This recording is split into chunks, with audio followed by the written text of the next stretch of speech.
My name is Franke, and I'm from Youngsville, New York. My very close friend, Chelsea, had passed away from breast cancer. And 2 days later, after Chelsea passed away, I was in the shower, and I remember thinking Chelsea was a young, healthy girl, and I was a young, healthy girl, but what excluded me?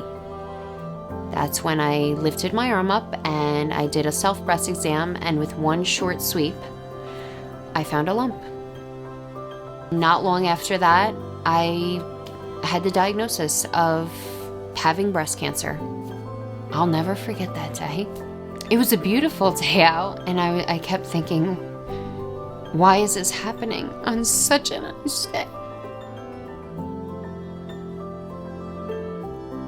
And we drove home, and it felt like the longest ride ever. And I knew my husband had the same fears as I did.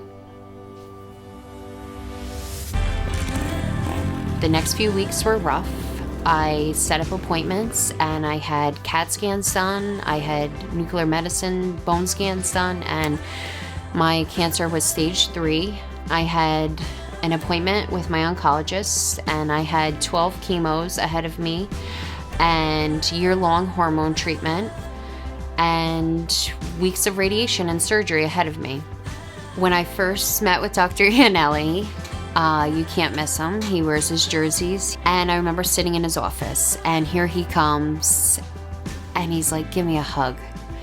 We just met, but I gave him a big hug, and he just looked at me.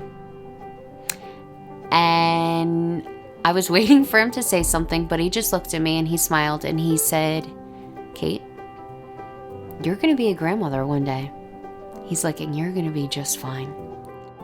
I saw a few doctors from New York City, and you waited in a waiting room, and not to say they don't give good care, but I was going to be getting the same treatment up here.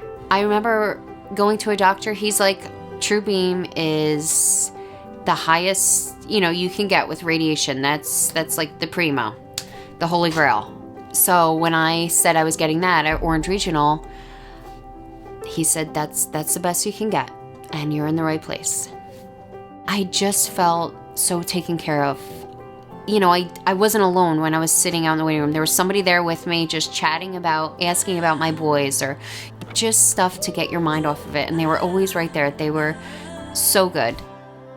There is not a day goes by that I don't say how grateful I am to be here, to still be their mommy, and still be a wife, still be a daughter, still be a sister. I was 29. It doesn't matter your age. It doesn't matter your sex, male or female. It doesn't matter if you have family history. I had no family history, and if I can get across that it can be anyone, and to do the self-breast exams, to make the doctor's appointment, don't ignore things. That's what I'm here for.